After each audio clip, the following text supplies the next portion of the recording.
What's up, you guys? This is Monisha and hello.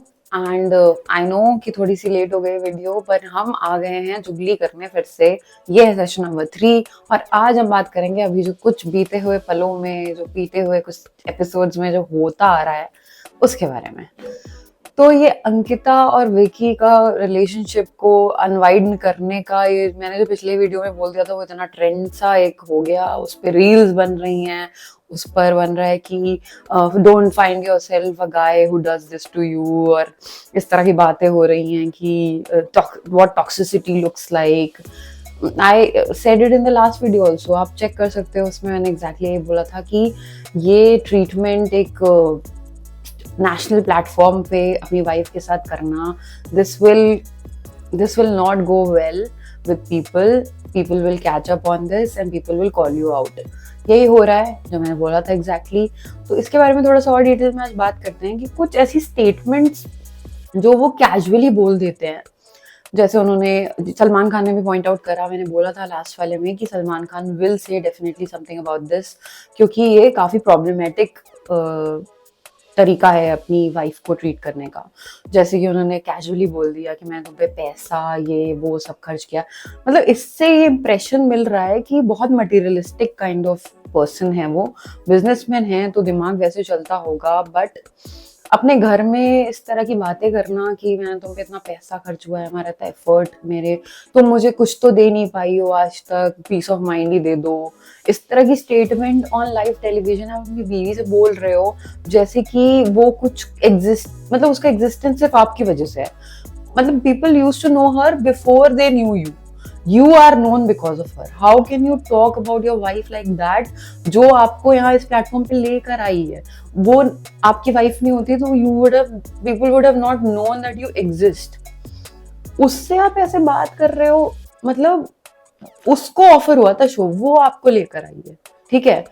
ठीक है, वो मानती हूँ कि आप इस बिग बॉस के लिए ज्यादा फिटेड लग रहे हो उनके मुकाबले, that is okay, but that does not give you the right talk to her like that. And और आप नील और उसकी वाइफ से आप ऐसे बोल रहे हो कि अरे बीवी के पल्लू में रहता है, ये है वो है, मतलब वो अगर एक हेल्दी कपल दिख रहे हैं तो उनको आप डिमीन कर रहे हो बिकॉज ऑफ दैट, और आपको पता ही नहीं है कि आपकी रीलें चल रही हैं बाहर, भाई अनहेल्दी रिलेशनशिप और टॉक्सिसिटी के मूर्त बन गए हो आप बाहर, और दूसरे को आप ज्ञान दे रहे हो कि थोड़ा बीवी से हटके कुछ करो, बीवी को बुरा लग जाता है ये।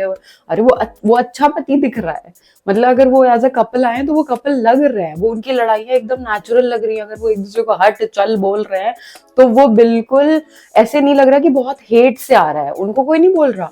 उनकी भी बहुत ही अगली लड़ाई हुई थी जिसमें वो अरे चल अरे हट बोल के निकल गई थी उसकी वाइफ, बट जिस तरह से नील ने हैंडल करा वो भी उसने भी हट हट कर दिया। मतलब ये एक एक्चुअल हेल्दी रिलेशनशिप की निशानी है। लोग ना, जो अच्छे कपल्स होते हैं जो एक्चुअली में एक दूसरे से प्यार करते हैं, वो ऐसे ही बात करते हैं एक दूसरे से। वो ट्रेडिशनल जैसे पहले दिखाते थे कि पति को आप करके बोलो, वो सब अभी नहीं होता है।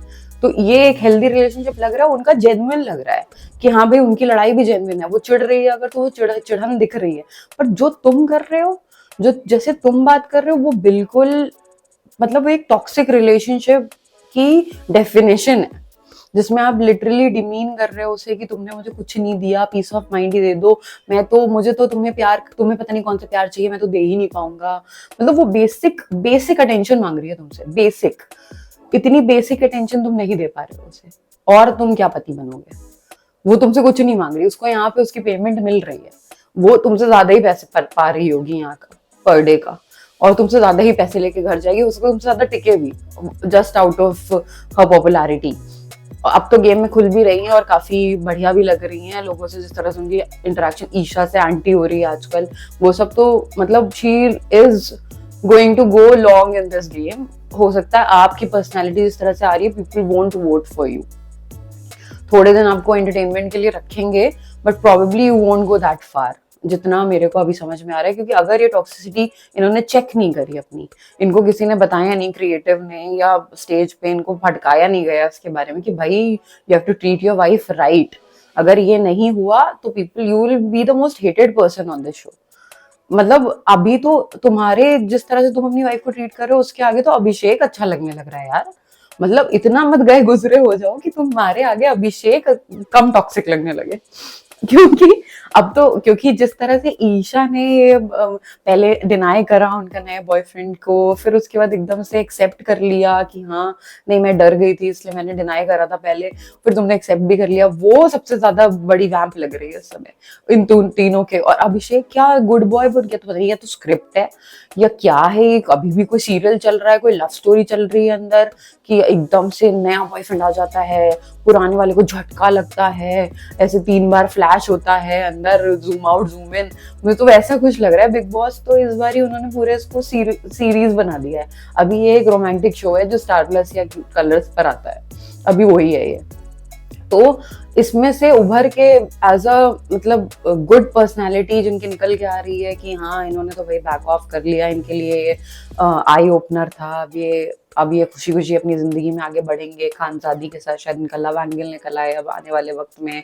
तो वो सब देखने में मतलब लग रहा है Abhishek is coming out as the hero of the show. और जो उनका नया बॉयफ्रेंड आया है वो तो भाई क्या गंदी गालियां, उसको नॉर्मल कॉन्वर्सेशन में गाली देके बात करता है यार वो। मतलब कैसे, एक होता है ना कि इंसान अट्रैक्ट ही इस तरह की जेंट्री करता है अपनी तरफ, वो होता है, वो कुछ लड़कियों के साथ ऐसा होता है कि you are so bad at picking boys that you attract this kind of toxicity in your life all the time. तो नया भी जो मिला है वो भी टॉक्सिक, वो भी मतलब वो प्रोटेक्टिव, वो इस तरह की, क्योंकि अभी अभी वक्त लगेगा, 19 साल की है वो, 19 साल में ऐसे ही जैसे स्कूल रोमांस कॉलेज रोमांस ऐसे ही होता है, जिसमें दो लड़के कुत्ते बिल्ली की तरह किसी सुंदर दिखने वाली लड़की के लिए लड़ रहे होते हैं। अल्टीमेटली लड़की किसी को नहीं मिलती, वो चली जाती है अपना किसी डॉक्टर इंजीनियर के साथ सेटल हो जाती है, बिजनेसमैन बढ़िया ढूंढ के। और ऐसे ही ये कैसे एक्टर हैं भगवान जाने इंडस्ट्री में कैसे आगे सर्वाइव करेंगे, जो जिनको अपने इमोशंस पे इतना भी काबू नहीं है कि वो कोई डिसेंसी मेंटेन ही नहीं कर रहे हैं। एक लड़की के पीछे एक सीरियल में जो मिली थी उनसे, उन्हीं के साथ उन्होंने अपनी पूरी जिंदगी सोच रखी है, फ्यूचर बना लिया 19 साल की उम्र में। लड़के भी कितने होंगे, 22-23 के होंगे, 24 के होंगे, बहुत ज्यादा। अभी आगे पूरी जिंदगी पड़ी है, करियर पड़ा है, तुम अभी से फ्यूचर देख के बैठ गए एक लड़की के साथ जो अभी लिटरली 19 की है, अभी 10 साल में उसकी जिंदगी में क्या कुछ चेंज हो जाएगा, यू नेवर नो। हाँ खैर we can not blame them, हम लोग भी ऐसे ही उल्लू कटाए हैं अपना, वैसे ही वो भी कटाएंगे, सीख जाएंगे। लेकिन तब उल्लू कटाने के चक्कर में करियर पे ना दाग लग जाए जिंदगी भर का, क्योंकि बिग बॉस में आके इस तरह से फ्लॉन्ट करना अपने जनरली सूट नहीं करता, especially if you are an upcoming like talented person and people want you in your shows and everything, it will impact really bad on your like portfolio in the future। अगर आप इस तरीके से relationship में हैं नहीं हैं और आपकी life पूरी ऐसे ऑन एयर डर्टी लॉन्ड्री ऐसे उछाली जा रही है कि भाई इसने तो मुझे भी डेट करा, तुम्हारे होते हुए भी मुझे कर रही थी और 2 महीने में मूव ऑन कर गई, ये सब कॉन्वर्जेशन हो रही है उसके around. And I don't know how this will play out, but it will definitely impact her work in the future, because people would not want to work with a person who is not stable in their life, in their head and और character पे तो खैर किसी के जाने वाला भी 19 साल में क्या ही कैरेक्टर कोई बिल्ड इतना नहीं ही होता है। ऑब्वियसली आप कमअकल होते हो, आपको समझ ही नहीं आता, आपको जहां से अटेंशन मिलती है आप उसकी तरफ भागते हो। तो एग्जैक्टली वही हो रहा है उनके साथ। इन दोनों लड़कों को लात पड़ेगी ultimately, and she will when she'll grow into a like finer woman, और जिसमें वो समझ आ जाएगी उनके दिमाग में, उनको चीजें समझ में आने लगेंगी, दुनियादारी है वो, she will decide उनके लिए क्या बेस्ट है। ऐसे तो बहुत वेल स्पोकन है और बहुत ओपिनियनेटेड है, बट यहाँ लव लाइफ में जो जैसा बता देता है उधर की हो लेती हैं, वो आ जाएंगी लाइन पे बहुत जल्दी, शायद 2-3 साल में उनको समझ में आ जाएगा what is right for her and what is wrong for her. तो अभी तब तक ये देखे क्या तमाशा बना लेती हैं अपना, वो अलग की बात है। उसके अलावा बाकी शो में एक को तो कॉमिक रिलीफ के लिए रख लिया है, स्पेशली मतलब यूट्यूबर आए थे जो उत्तराखंड से, उनका तो क्या ही उनका कुछ है ही नहीं, वो क्या बोलता है स्टेज पर आकर, उसने बोला जो और मतलब क्या कह रहा है, मैं पत्ते खोलूंगा, धीरे धीरे खोलूंगा, उसका पत्ता साफ हो जाएगा उससे पहले। उसे एक्चुअली पता है कि उसके पीछे ना बहुत ही बड़ी फैन फॉलोइंग है, फॉलोअर्स की, जो उसे इररिस्पेक्टिव वो क्या परफॉर्म कर रहा है क्या नहीं कर रहा, they will vote for him. तो I think he is playing that for his advantage, otherwise he doesn't get involve any kind of conversations. बेमतलब का कभी कभी चीख लेता है, उसके मुद्दों में कोई दम नहीं लगता। बहुत ही ढीले हल्के कैरेक्टर लग रहे हैं वो शो में।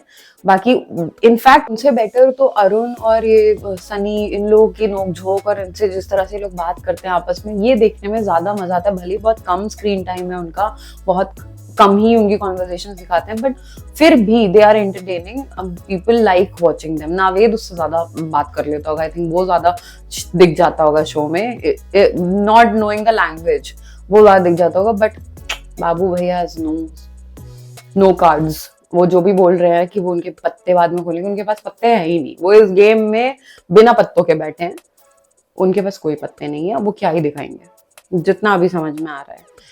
बाकी उसके अलावा मनारा काफी एक उसका एक कैरेक्टर सा बन गया है कि वो बहुत इनोसेंट है, बहुत स्वीट है, वो है भी एक्चुअली। उसको अगर आप उसके कुछ कुछ सीन्स देखो, जब लड़ाइयाँ हो रही हो तो मनारा को नोटिस करो, she is mostly scared when people are shouting around her. वो बहुत डर जाती है, थोड़ा अलग भागती है। एक वो जो लड़ाई हो रही थी दोनों लड़कों की, एक लड़की के पीछे, उसमें जिसमें कुर्सी वुर्सी उठा ली थी और कुछ फेंक दिया था, 3 लोग क्या भागे थे उस सीन में से, मनारा, नावेद, उनकी वो वीडियो बहुत फनी थी। और वो जो आई है नहीं, मनस्वी या कुछ तो नाम है इसका, अभी जब धीरे धीरे थोड़ी पॉपुलर होंगी या शो में दिखने लगेंगी तो उनका नाम मैं याद करना जरूरी समझूंगी। अभी तो वो नई वाली जो आई है, वो तीनों जो भागे थे, बहुत फनी था वो देखना।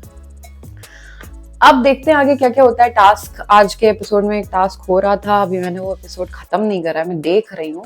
एक्चुअली मैं थोड़ा बिजी चल रही थी इधर, बीच में त्योहार एंड एवरीथिंग, तो अभी मैं धीरे धीरे ट्रैक पर आ जाऊंगी। अभी जितना मैंने देखा उतना पूरा मैंने अपने पॉइंट ऑफ व्यू के बारे में बता दिया है। आपका क्या पॉइंट ऑफ व्यू है, नए एपिसोड में क्या हुआ है जो मैंने मिस कर दिया, या कुछ ऐसा जो आपके दिमाग में स्ट्राइक कर रहा हो, प्लीज वो जरूर कमेंट करते जाना। और आप ये भी बताना कि आपको मेरे ये डिस्कशन और ये चुगली या जो भी रैंट मैं करती हुई कैसा लग रहा है। और किसी बारे में वीडियो चाहिए तो वो भी बताना। वो पिछला मेरा मिस हो गया, रणवीर और दीपिका जो करण जौहर के शो में आके कॉफी पी के दुनिया में आग लगा के चले गए हैं, जिनकी रील्स पे रील्स बनी जा रही हैं कि सडनली जो पीआर टीम रणबीर कपूर को नीचा दिखाता था और कहता था कि टॉक्सिक मैन है ये, और ये अपनी बीवी की लिपस्टिक हटवा देता है। सडनली वो पूरी की पूरी उल्टी पड़ गई कहानी कि अरे इसीलिए तो दीपिका का छोड़ा था, दीपिका डेट कर रही थी, 2 टाइम कर रही थी, 3 टाइम कर रही थी, अब दीपिका के कैरेक्टर पे सब चले आए हैं। तो ये बड़ा शिफ्ट सा हुआ है, इंटरनेट पे यही होता है, एक दिन आप कोई उठा हुआ है आदमी, अगले दिन वो ऐसे नीचे जमीन पे गिर जाता है जैसे उसकी कोई वजूद ही ना हो। जैसे उसको पिछले दिनों में उनके बारे में इतनी बातें हो रही थी कि भाई वो गॉडेस हैं, ये है वो है, वाओ फाइंड योरसेल्फ अ गाय लाइक रणवीर, ये चल रहा था। सडनली उल्टा हो गया, अरे रणवीर वाज राइट। तो 2 मिनट में ओपिनियन बनता है, and I don't think they even care कि लोग क्या सोच रहे हैं, क्या है क्या नहीं है। उनको चलता है ये सब, उनके लिए नॉर्मल है, उनके लिए होता रहता है। उनको पता है अगले ही पीआर टीम में कुछ नया पीआर उनका चल जाएगा कि सडनली रणवीर कुछ फिर से कोई स्टेटमेंट आलिया दे देगी और फिर रणवीर के बारे में वही होने लगेगा। तो this will keep going on, so I don't think it's necessary to comment on it. So आप लोग लेकिन कुछ ना कुछ कमेंट जरूर लिखते जाना। और यार मैं बोलती रहती हूँ, प्लीज सब्सक्राइब करो ना, क्या दिक्कत आ रही है, एक बटन ही तो है, दबाओ, क्या जा रहा है तुम्हारा, तुम्हारी उंगली में दर्द हो रहा है, नहीं दबा रहा, देखो मैं तुम्हें 2 मिनट तो नहीं दो 2 सेकंड दे रही हूँ, जल्दी से दबा दो, जल्दी से फट से, चलो हो गया, ओके बाय। लाइक भी करना, ठीक है, लाइक भी करना, बाय।